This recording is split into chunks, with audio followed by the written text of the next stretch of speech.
It's been nearly a year and a half since we launched Leading Through Change. And when we began, we thought it was something special, a unique opportunity to maintain a connection with one another as we all figured out how to be in what was to become our new reality. But I don't think any of us ever imagined the success or the reach of the program. I am beyond thrilled to announce that Leading Through Change has been named the best program in the 2021 Content Marketing Awards. Ooh, gotta celebrate. Hold on.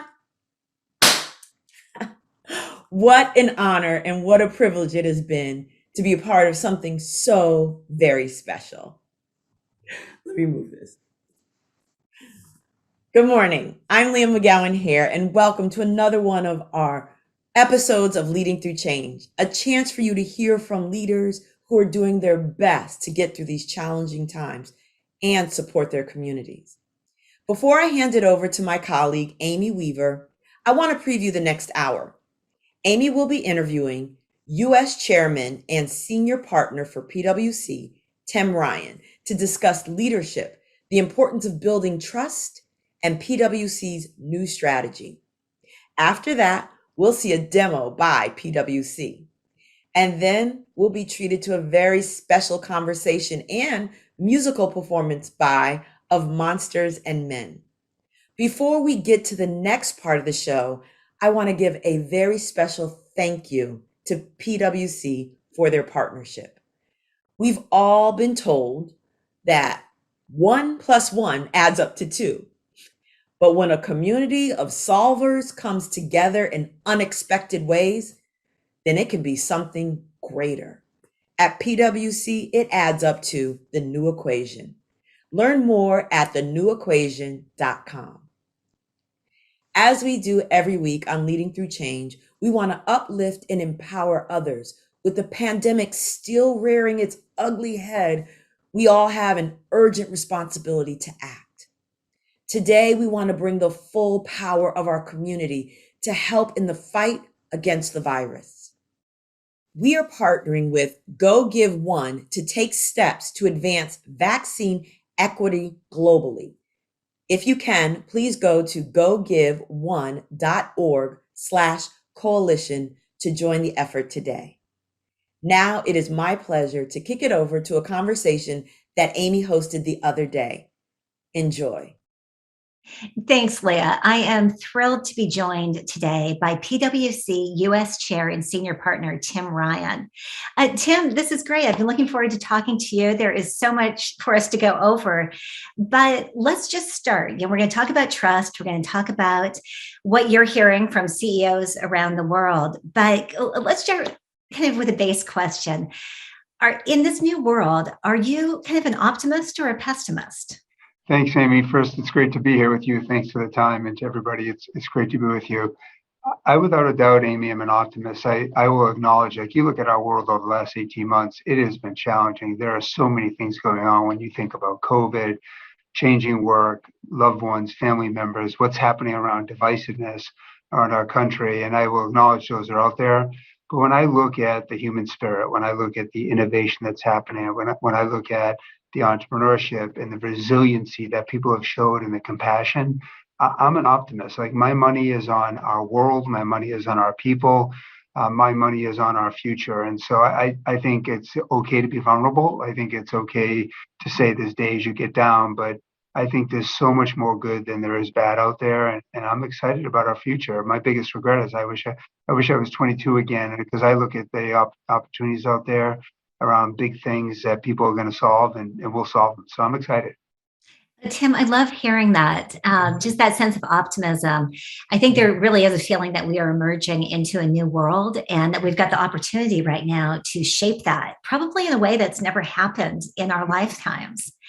So your role is so unique. And I think one of the things that defines it is the fact that you meet with probably literally hundreds of Fortune 100 or Fortune 1000 CEOs every year. What are you hearing from them? Are you hearing the same optimism? Yeah, it's a great question. I tell people, Amy, I have one of the most privileged jobs in the world. I get to meet with really smart people I don't need to be smart. I just need to listen really carefully and then aggregate themes and give a perspective. I would say without a doubt that when I talk to CEOs, both virtually and physically now, because I've been traveling again, there is a sense of optimism, but it is realistic. So CEOs are really excited about as we go back to work, as we begin to collaborate differently and both in person and technology. They're excited about new ways of working.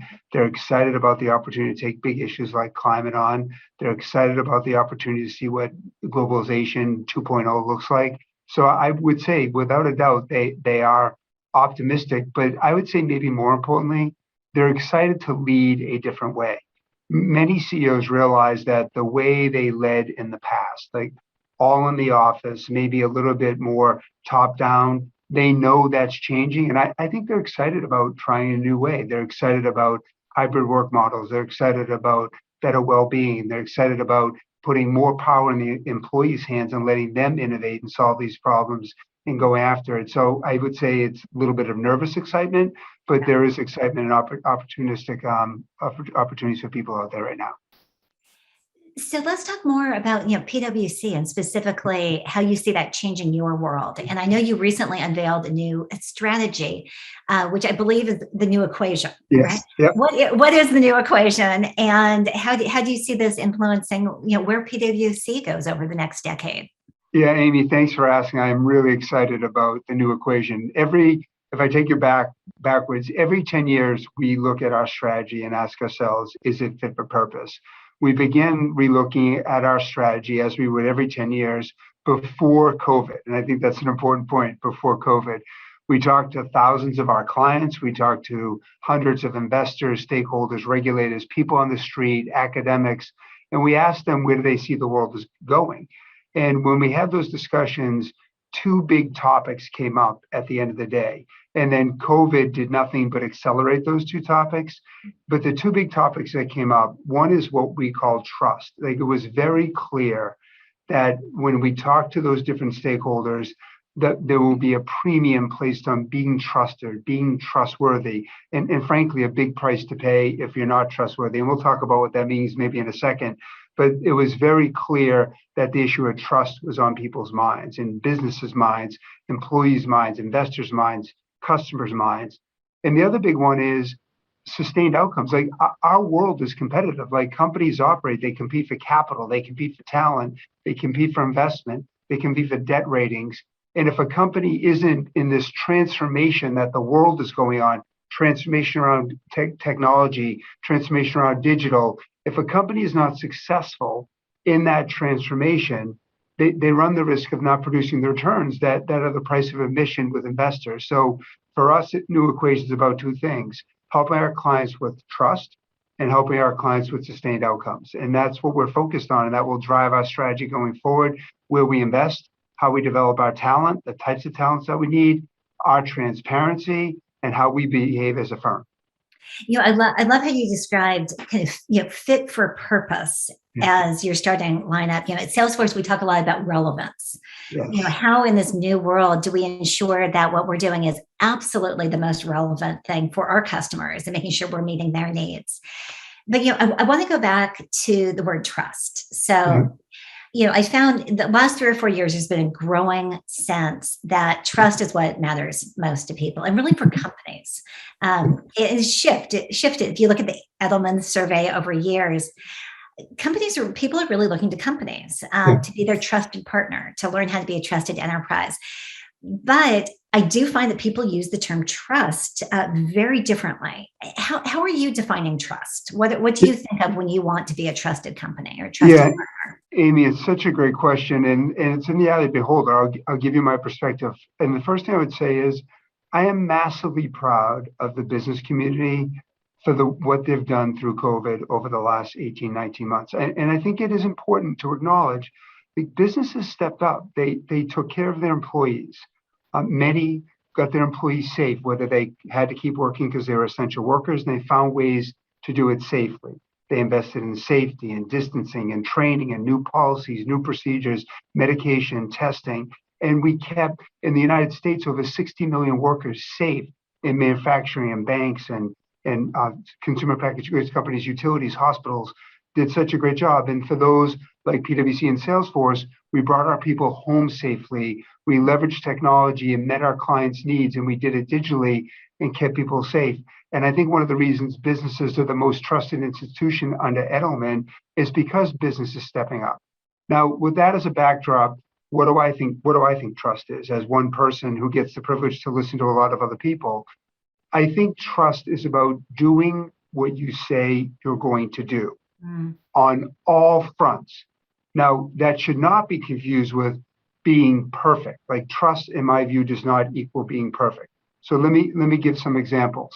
So most businesses today, we've stepped up and said protection of data is important. Protection of, and that many know that as cyber. That doesn't mean being perfect, but it does mean investing. It does mean new ways of working. It does mean hard decisions about ease of user experience versus protection. And then if you say you're serious about cyber, do you have the right policies, practice, investments in doing that? And when you make a mistake or there is a breach, owning it and saying you did the right thing. And that's how you gain trust. And for me, what it means is, as businesses, inventorying what your stakeholders believe it takes to be trustworthy. So I'll give you examples. One of the things that drove our strategy, the new equation, is the number of topics businesses are expected to be trustworthy on are going up, up, and up. There's more and more. So I'll give you examples. I mentioned data security, but it's also ethical use of customer data. We all know regulation lags massively around as companies using more and more data. So are you using consumer data, not just legally, which is a low bar, but ethically in the way people use? So in your algorithms, in your decision trees, are you using it the right way? Are you transparent? Are you sharing with your stakeholders what you're doing? Go to worker pay, worker safety. We hear now about the minimum wage. That's important because of massive asymmetries. Are you paying your workers safe the right amount? Are you keeping them safe? Do you have the right working conditions? Go to issues like the environment, particularly around climate. Are you relevant? I love the Salesforce. Are you relevant in this debate? Are you doing your part? Are you paying a lip service? Do you have a fluffy corporate responsibility report, but not a lot of actions? Are you getting the right balance between what you invest and the short-term profitability, but really changing your business model? Did you do a net zero commitment, but really not change anything? And then I'll give you one more example. It goes to the element of diversity, equity, inclusion. Are you paying a lip service, but are you doing real things? I think one of the things I value tremendously about Salesforce, you are massively transparent. You speak out, you take positions, and you tell the world how you're doing as an organization, and also where there's gaps.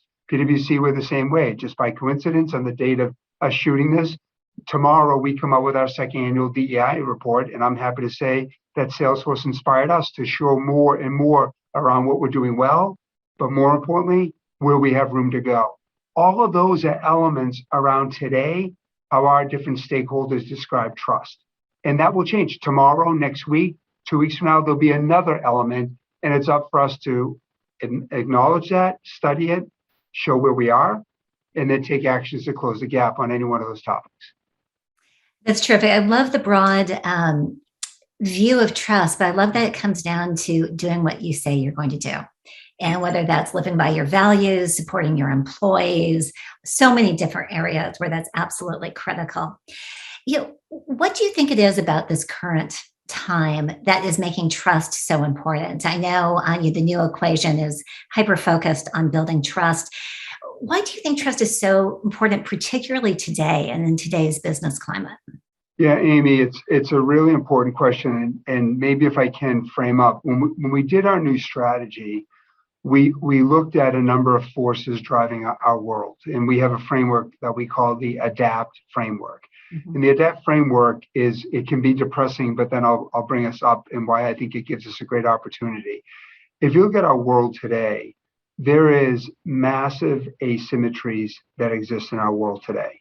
You have big gaps between the haves and the have-nots. We know that is the wealth gap, and the statistics are stunning. When you look at the tens of millions of Americans who don't have $500 in the bank account to fix a leaky roof or to fix a car they need to get to work. When you look at the asymmetry around access to healthcare, and particularly when you look at that by particularly When you look at that race and the lack of access certain minorities have, or underrepresented minorities have, to healthcare, access to education. So we have wide gaps in asymmetry of access to basic things like money, food, health, and whatnot. That is out there in spades. When we look at disruption that's happening, not only on digital disruption, which Salesforce is obviously a leader in that, but also climate disruption. Like every business is going to be reshaped. And then you look at the polarization that's happening in our world. There's some real things that cause you to step back. But Amy, this is where I come to today. I think one of the reasons trust is at such a premium, because all of those things, asymmetry, disruption, and polarization, is creating massive uncertainty. And what we are feeling as a population, what we are feeling in our workplaces is people's futures, the country's futures, the world's future. It's uncertain. And that uncertainty causes a pit in the stomach. That uncertainty causes anxiety. And that uncertainty causes people to then wonder about, who can I trust? And whether that's as a parent, I heard you speaking earlier about people being back in school. I have 6 children. Thankfully, they're all back in school. Like, whether that uncertainty is as a parent, as a business leader, as an elected official, what we're all trying our very best to do is to bring certainty in a time where there's tremendous uncertainty. And Amy, this is where my optimism comes in. I wish I could tell people I know when our world is going to become less divided. I wish I could tell people I know what our world is going to look like in 20 years, but I can't. Like, what I can say is that if we live our values, if we try to do the right things, if we are inclusive, if we admit when we make a mistake and we stick together, I do know we will come out the other side better. Because I've studied, and the last thing I'll say is, I've gone back to other times where the world has been uncertain. I've looked at 9/11 when the country was brought to its knees.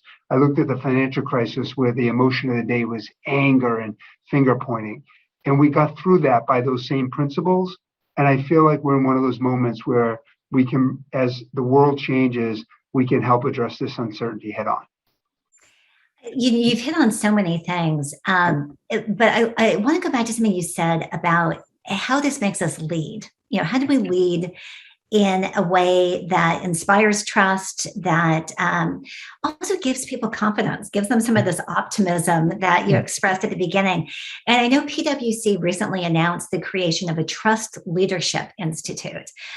Tell me about that institute, and how do you teach trust or teach how to lead in these times? Yeah, so Amy, I think one of the big skills today that is so important is authenticity and humility. The reality is, PwC doesn't have the market cornered on teaching trust. What we have is we have the ability to convene really smart people who are all in the same position right now. Like, we're all trying to figure this out together. We think at PwC we have a big responsibility to give back to society. We do that through our DE&I efforts. We do that through sharing our digital tools with society. The Trust Leadership Institute is another one of those ways. We're putting over $125 million in the next 3 years to take 10,000 people through our Trust Leadership Institute, both current C-suite executives like yourself, but also future C-suite executives. And together, we're going to talk about these topics. How do we deal with things like ethical decision-making? How do we deal things with around ethical AI? How do we deal with things with around supply chain? How do we deal with issues around transparency? So the goal of the Trust Institute, and first and foremost, it's not in any way to condemn where we are today. It's peeking around the corner. How do we lead in a different way, knowing what's coming? And how do we learn together by sharing the ideas of thought leaders, sharing what we're each doing, and then identifying what are those best practices that we can do together. We hope by convening, provoking, thinking about different things, and maybe looking at risk and reward a different way, we think hopefully that gets this next generation of leaders ready. And what, in my view, is going to be the most exciting 10 years of the next 10 years, in my judgment, will be the most exciting 10 years in business that we've ever seen before. And it's getting us ready for that. I couldn't agree more. Probably 6 months ago, when I was looking to the future, a lot of my thoughts were, what things are going to stick, what isn't going to stick from the pandemic, how quickly do we go back to, living the way we were all used to beforehand. It's really shifted for me over the last 6 months, as I've realized there's no going back. We've burned the bridges, and this chance to shape this new world, I think it's just incredibly, incredibly exciting. One of the things I see as a challenge going forward, though, is this idea of trust and speed. And Rachel Botsman has a wonderful book called, Who Can You Trust? And she talks about how, in a trusted relationship, there's supposed to be a little friction. You're supposed to be able to build up to trust. Do you see, as you're looking to the future, you're looking at the Trust Institute, do you see a conflict between trust and moving quickly? I do. It's such a great aspect that Rachel introduced. What I would say is, I think businesses have a requirement to experiment, try things, and adjust as you go along. And that's another way of saying speed matters. Speed matters to win the war for talent. Speed matters to win the war for capital, and speed matters to get to the needs of customers, which are changing every day, by the way, to get to that as quickly as possible. I do think speed matters. And this goes back to one of my comments earlier. Trust is not about being perfect. Trust is about acknowledging when things didn't work out the way you anticipated. And it's about having the courage to say, I need to tweak that. So let's apply that thinking to, for example, as now at your point, we've kind of burned the bridges, no going back. Almost every major company that has, 1,000+ employees, we're going on the next grand experiment right now. And the grand experiment is, what's the future of work going to look like for knowledge workers, for people who traditionally worked in offices? Nobody will figure that out perfectly the first time. But you can gain trust as you go on that experiment and try to figure it out, moving fast to meet the needs of employees, customers, and investors by saying, okay, we tried that. Here's what we learned. And now we're going to try something else.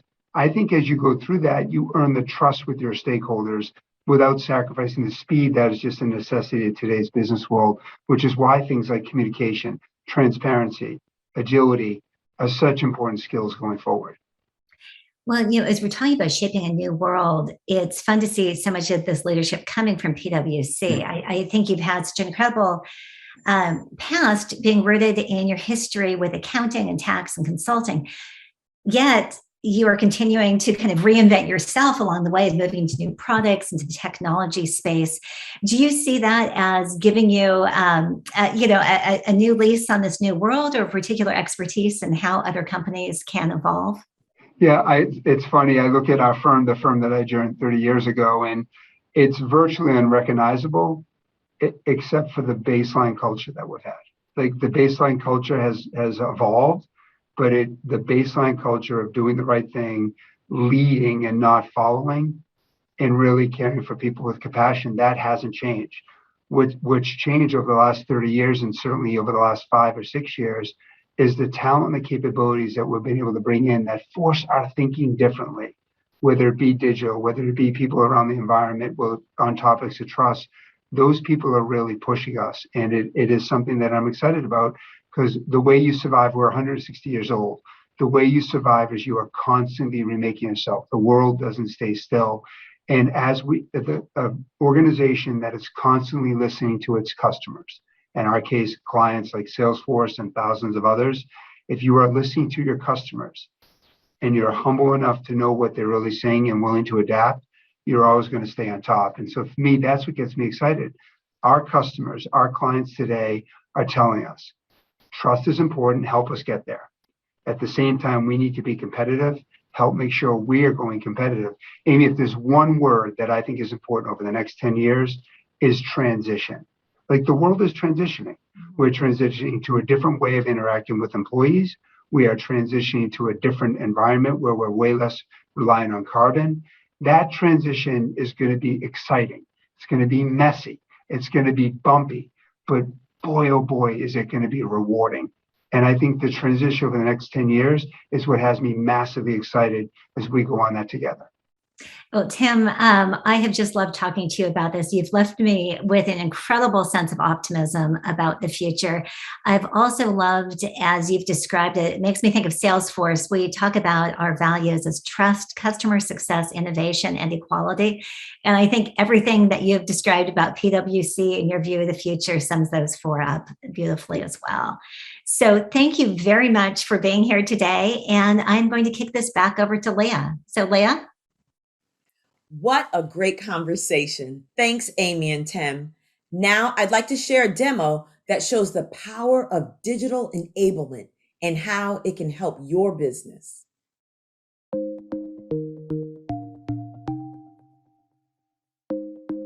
PwC's microlearning tool is changing the training game.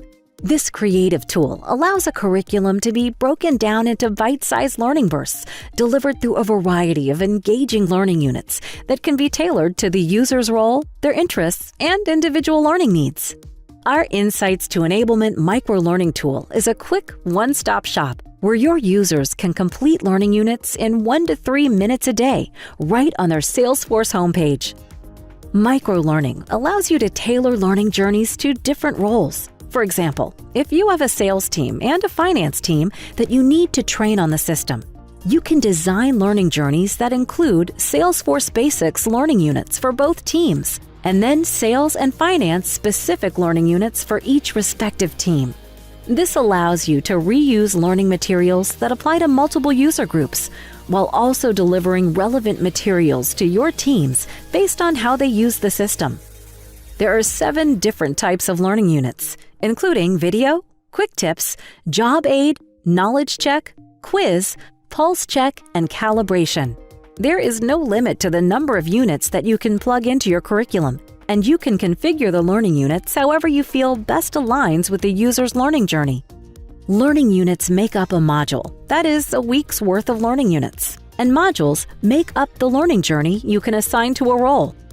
Microlearning makes learning easy, interactive, and flexible to users' needs and busy schedules by allowing users to complete their learning in the office, on desktop, or on the go on mobile. Our microlearning platform also provides a corporate alert function, so you can reach your team members beyond the basic email communications to reinforce key messages that accompany their learning. As the L&D lead, you will want to make sure that your end users are satisfied with the training curriculum and that each training module is tailored to their needs. Our robust feedback loop, or the ideas section, allows for an end user to quickly add their feedback or suggest new training ideas. This is beneficial for both you and your team members so that you can continually improve the training curriculum based on real-time user feedback. And if you want to enhance your user adoption insights and understand the behaviors that teams are performing in Salesforce, you can pair this microlearning tool with our adoption gamification engine, another great part of the Insights to Enablement platform.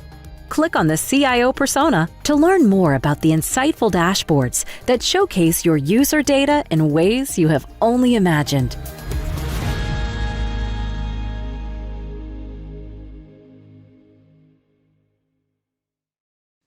That was amazing. Now, you all know the drill. If you want to see today's musical performance and interview with Of Monsters and Men, please go to Salesforce Live right now. That's salesforce.com/live.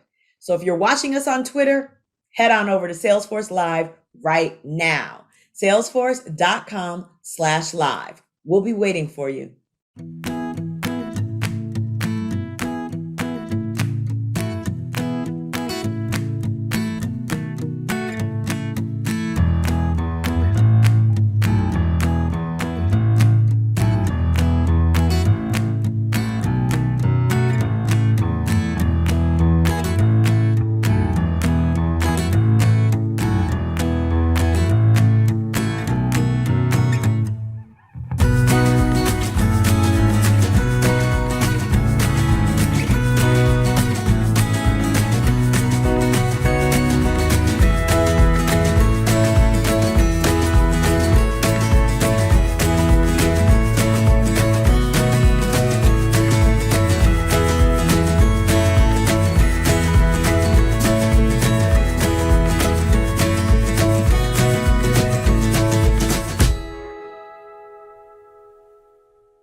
Welcome back. It's my pleasure to introduce our next guest, joining us all the way from Iceland, multi-platinum recording artist of Monsters and Men.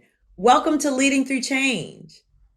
Hi. Thanks for having us. Yeah, thank you so much for having us. Thank you for making the time to be here. I want to jump right in because I know our viewers are dying to get to the music. Listen, with the pandemic still affecting the world, how are you all connecting with your fans? I mean, it's definitely strange and different. We haven't played a show in, I don't even know how many. Yeah, like over a year. Year and a half. Yeah. Yeah, a while. But just like through social media, you talk to people. You try to do stuff like online stuff, and but it's different. We're not like super involved with social media like some artists are. So we're more kind of private.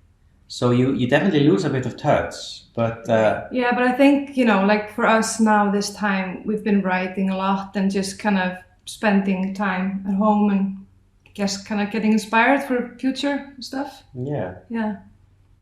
That's awesome. Now, I know that, we had a little bit of a conversation about the situation with COVID and its spikes and its peaks and valleys. Now, are there plans to tour anytime soon, or is that far-fetched? I mean, there's some plans for next year, possibly, but or the year after next year. We're also kind of like in like when COVID hit, we were just like touring our new album, so we kind of we weren't able to kind of follow that through. So now we kind of need a new album to start touring again. Yeah. But maybe some shows here and there. We'll see. Yeah, it's kind of how it is. You're just kind of assessing things and just don't really know. But hopefully, we really want to play shows again. Yeah, and we were gonna play some shows in Iceland, which has been kind of hard to do because they're always like we plan something and then COVID hits again, and then you can't have the shows, you have to postpone it. So we're trying to figure out some ways to play, but until then, playing over Zoom, perfect. Now, it sounds like you all have a lot of content. So you started to tour with your new album and then you created another album, you're going to have plenty of content when you do finally tour or decide to do any small venues. And I know the fans are dying to hear from you. We'll play for days. Yeah, we'll never stop. It'll be just like a week-long nonstop concert. Yeah. What have you missed the most over this past year and a half? Oh, so much. Just traveling, experiencing like different cultures. Of course, we're in Iceland, so it's quite like small community, and it would be nice to just getting good sushi, getting good everything. Like food would be great for me. I love you can it. sit on the 2 sushi places in Iceland, Yeah. That is funny. And just playing for people. Yeah, definitely. That connection, There's nothing like that. Just that connection, that human connection, that energy that you exchange when you're talking with people, and it is very hard to capture any of that virtually. I do understand that. Yeah. But we do the best we can, right? And keeping safety in the front and foremost of our minds. So, it's going to be really great when it happens. I think then you, like, I sometimes think about the moment when you can play in front of people again and how that's going to feel. Oh. And, because like when you are performing, it is such a thing that it's just a moment that you're sharing with someone. And so it's become it's like an important moment for us, and you get really addicted to it, to like share your music with people. I mean, and it sounds like I love what you just said about when it does happen, it's going to be so magical because it's been so long, right?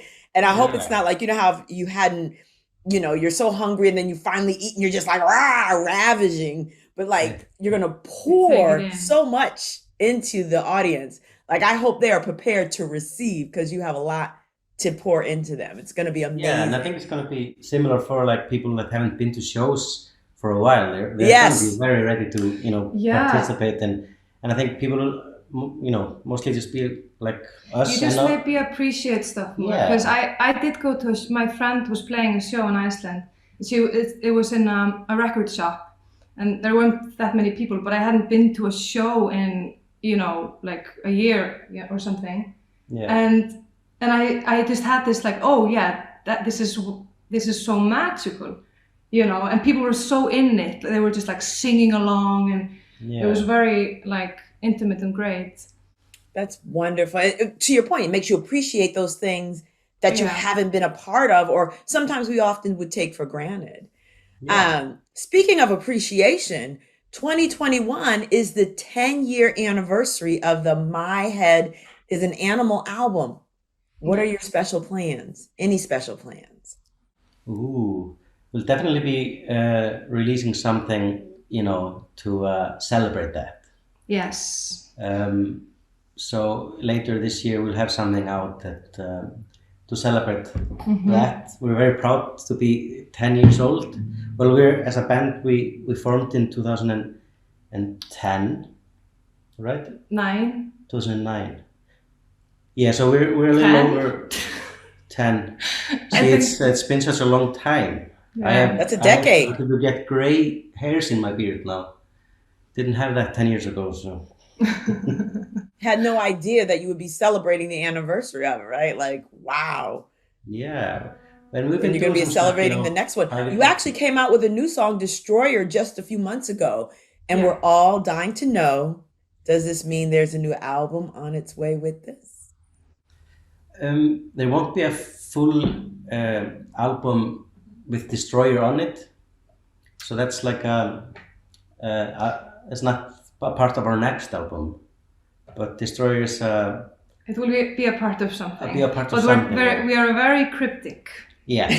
This is There's a bit of mystery. Yeah. I love the mystique. So everybody has to stay tuned and stay engaged. Yeah.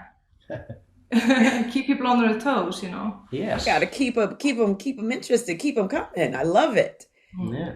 One last question I ask everyone that comes on the show, and this ties in a little bit to what I saw either it was on one of your social channels, but one of the things you said, and it was just so inspiring to me, is like, you said you look around and it's hard not to be inspired by nature. You see it everywhere and it's just hard not to. And then you had spoke about how, in Iceland, nature is just everywhere. And when I think of inspiration, I often think of goes hand in hand with me with gratitude. So one of the things I would love to know is, in this moment, what is something you're grateful for and or inspired by? I mean, I think I am constantly, and we are constantly inspired by the nature. And I think it's something that I never, like, I grew up in Garður, which is a small town like on the peninsula. And there's this ocean that surrounds you, and it's very windy and harsh, and we have a lot of birds there, and it's just kind of like barren and windy. Mm-hmm. But there's something about it that I think shaped me a lot, because I would just be playing somewhere, by the ocean or like by the rocks or something, and it would like fuel my imagination. And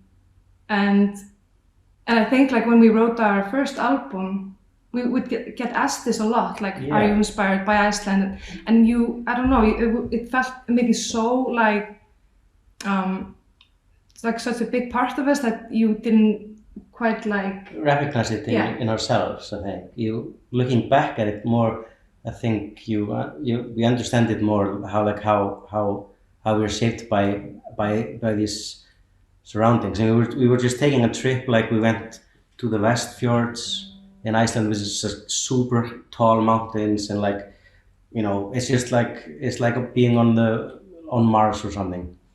And I mean, I am very grateful to live in this country and be, haven't been raised in this sort of inspirational environment. And I'm grateful for because I think you learn to respect nature.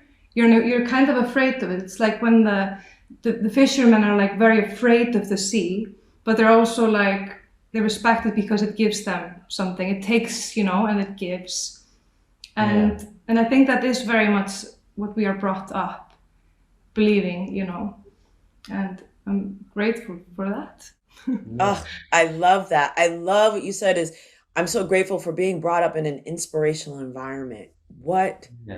That's a quote within itself. Thank you for that. I think to your point, if we all take that moment, we can find that inspiration in whatever environment we're in, even if we're in a cement city and we see that one little rose growing through the concrete. That alone is inspiration, So thank you for that. And thank you for sharing. Now I know, let's give the folks what they came here for. They don't want to hear me yip yapping and talking to you. They want to hear your beautiful gifts and talents. Would you please share those with our viewers? Yes, of course. Ooh, thank you we're blushing. For the beautiful words. Yes. So it's like an introduction. Icelanders can't take compliments. We just turn to like we just ate a lemon when we get a compliment. So thank you for a compliment. Yes. Thank you. So we're gonna start with a song on our last album. Yes. Right? We're gonna start with a song called Alligator. There are no alligators in Iceland. No. But we do have seals. Yeah. Yes, and they look like alligators. They're the Icelandic alligators. Yes, that's what we call them. Yeah, sure.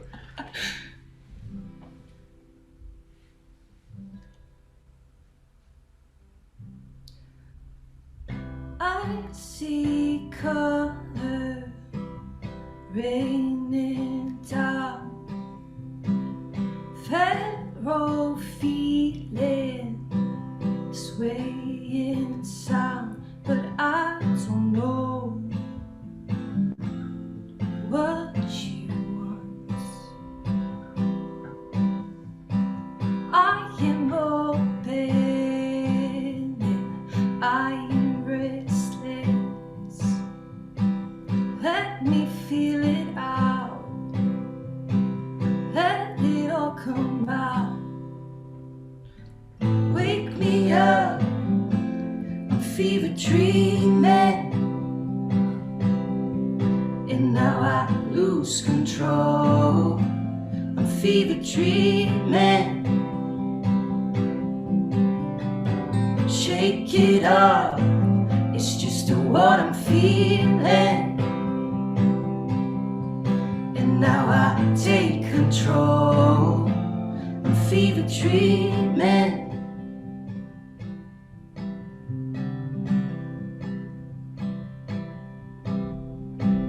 Oh, so quiet when they laid me in the street, and the starlit night grew before my eyes. 22 women stood by the banks and they cried. Oh, wake me up, I'm fever dreaming, and now I lose control. I'm fever dreaming. Shake it up, it's just what I'm feeling,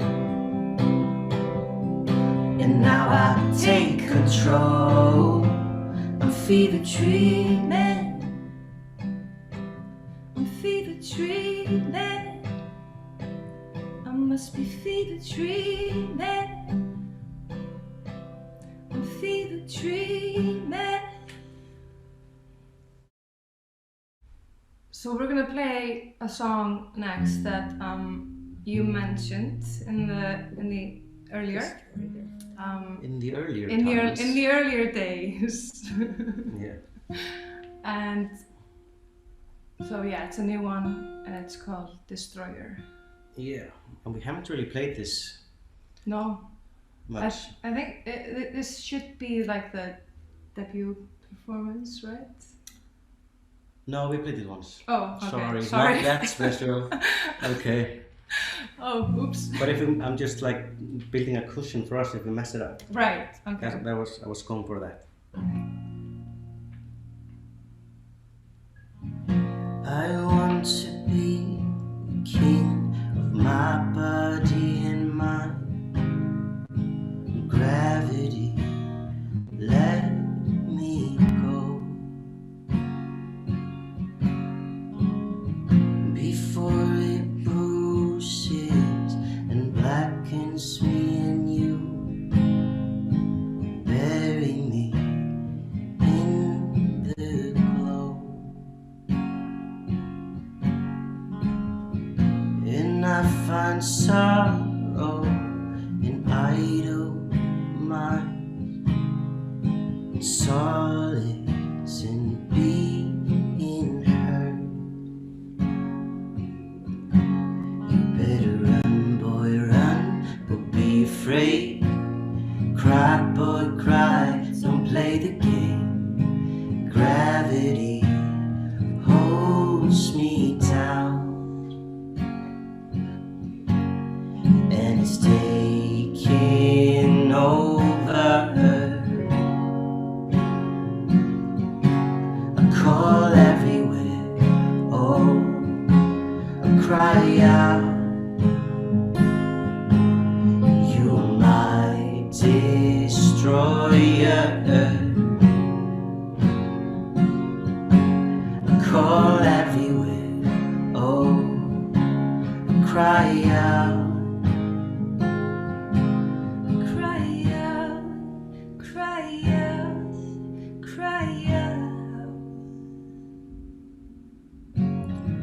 A light shines through a cloud of colored fumes. Gravity, let me go, so I can feel the warmth of the sun. Bury me in the glow. You better run, boy, run, but be afraid. Cry, boy, cry, don't play the game. Gravity holds me down, and it's taking over. I call everywhere, oh, I cry out. You're my destroyer. I call everywhere, oh, I cry out, and it's taking over. I call everywhere, oh, I cry out. You're my destroyer. I call everywhere, oh, I cry out. Cry out, cry out, cry out. Cry out, cry out, cry out.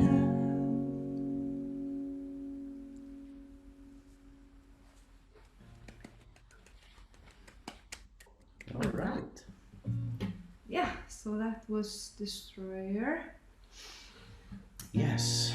And we have one more song. Yeah. And we figured we were gonna just play a song from our first album. Yes. Since it's, we're celebrating. Yeah, right? let's do it. And yeah, this one is called Little Talks. Yes. And yeah, we just want to thank Salesforce for having us. Yes. And for this opportunity to play music in front of people, kind of. Yeah. But it feels really good. It feels really good. Yeah. So I feel like I have a little kind of jitters. I'm kind of nervous. I haven't done this for a while, and I love it. Yeah. Okay, so this is like a version of Little Talks that is hopefully all right. Okej. Då tar vi det. 1, 2, 3. I don't like walking around this old and empty house. So hold my hand, I'll walk with you, my dear. The stairs creak as I sleep, it's keeping me awake. It's the house telling you, close your eyes. And some days I can't even trust myself. It's killing me to see you this way. 'Cause though the truth may vary, this ship will carry our bodies safe to shore. There's an old voice in my head that's holding me back. I'll tell her that I miss our little talks.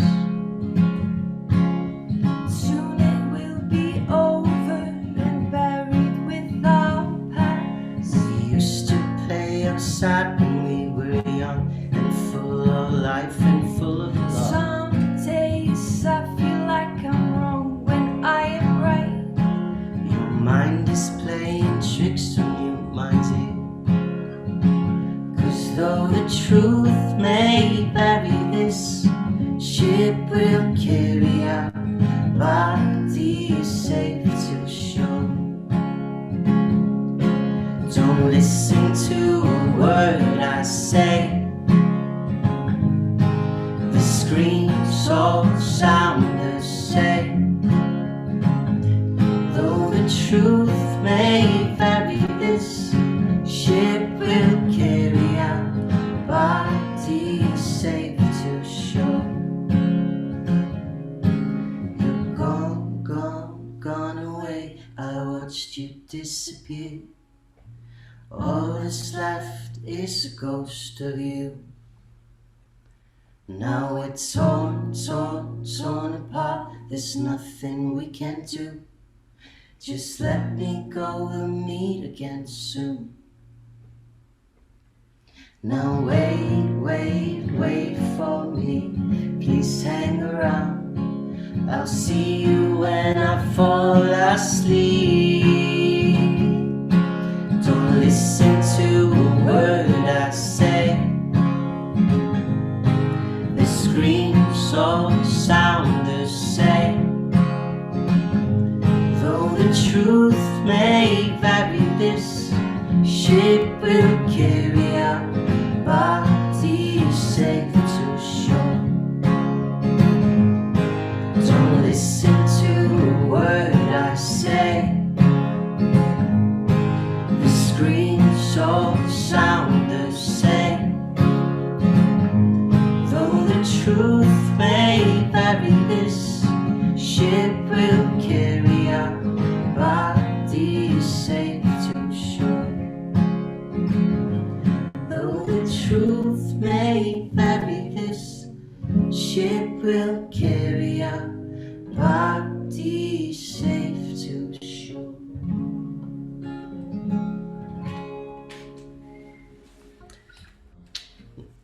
Thank you so much. What a treat. What a real treat. I know you all said it was great for you to perform. Well, it was great to be on the receiving end.